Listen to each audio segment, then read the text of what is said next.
Hello everybody, welcome back to my fish room, to KC Aquatics. And today I want to talk about Boesemani rainbows. This is how I've been collecting the eggs. I had I have a yawn as their spawning media. They lay eggs on this yawn, or a breeding mop, as a lot of people call it. And I would take this yawn out, squeeze the water out of it, and then pick all the little eggs off this thing. You can see there's about 7 in here. I believe there's like 3 males to 4 females. The male ones are very colorful.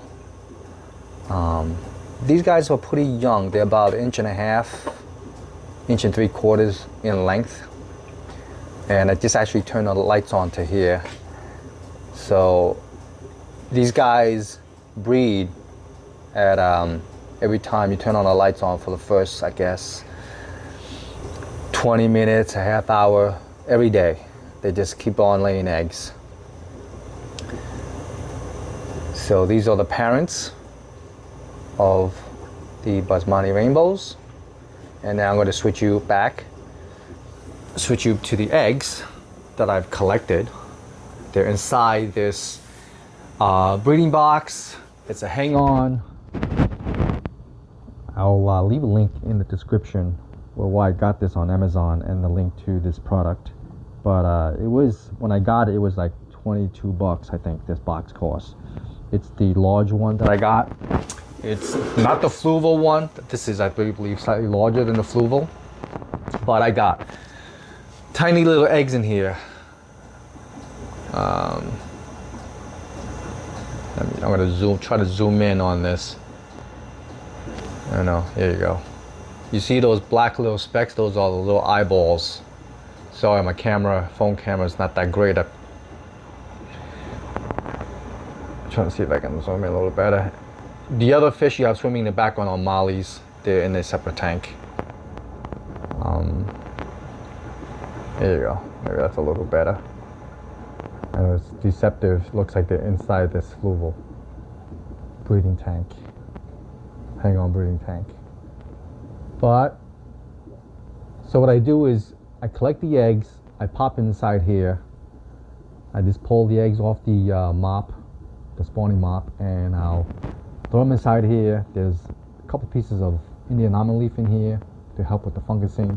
And as you can see, some of the eggs all fungus up. What I do is I take an eye drop, suck them all out, and dispose of them. And then once also the eggs hatch into fry, what I have here behind this thing, where the overflow is coming out from the tank, from this from this breeding box. See how it flows out? It drips into that. There's all the fry right there. I put them inside here so actually they won't get eaten, because these guys are so tiny. And they will actually, these mollies and livebearers, swordtails, red swordtail babies, will actually eat these fry because they're so tiny. These guys are about 10 days old.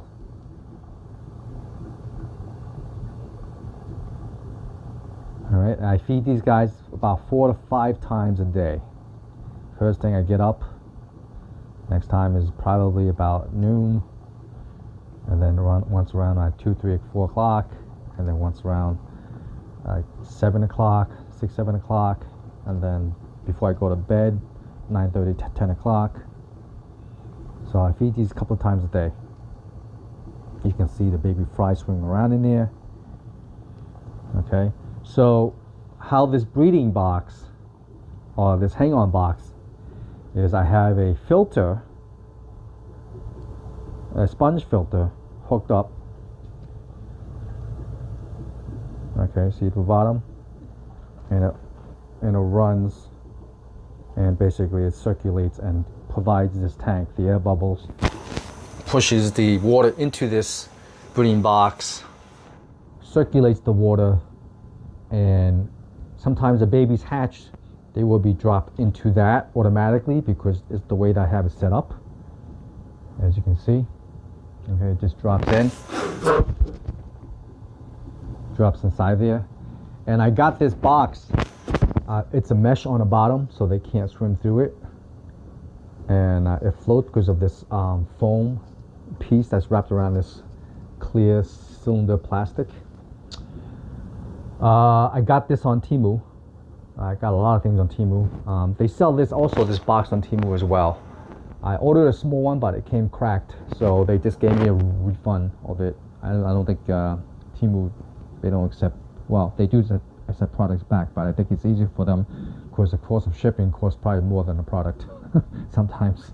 But anyway, how I have this set up is I have this tank with the Molly, all the Molly babies, all the Libera babies. I have some also koi baby guppies in here as well, from the other tank. But I have the moss in here that provides them, you know, if they're small, they can pick food off there. There's always, you know, this is an age system. So this is not set up recently. This has been, you know, set up over a year ago, and I got moss growing in here.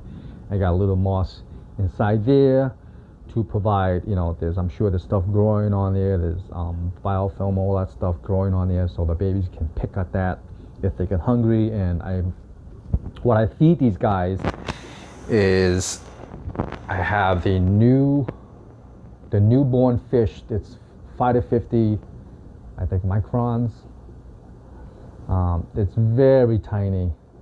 I bought this on Amazon as well. I think Golden Pearl or something like that is good too, or it's probably maybe a little better than this, but this is what I found. This is what works, and this will probably last me a long time. How I feed these guys is basically I'll feed them again. It has a little tiny hole, right, like a salt and pepper shaker, right? So what I do is, so I just one hand this with the camera rolling here. What I have here is I'll just tap in. There you go, and you can see a little drop fell in the water.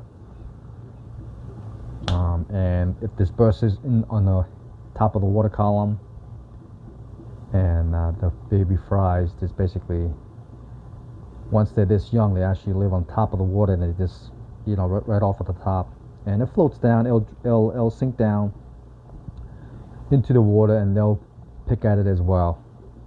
So this is how I set up my breeding system for the Boesemani rainbows. I think I might have, my wife has upstairs, she has the dwarf neon rainbows.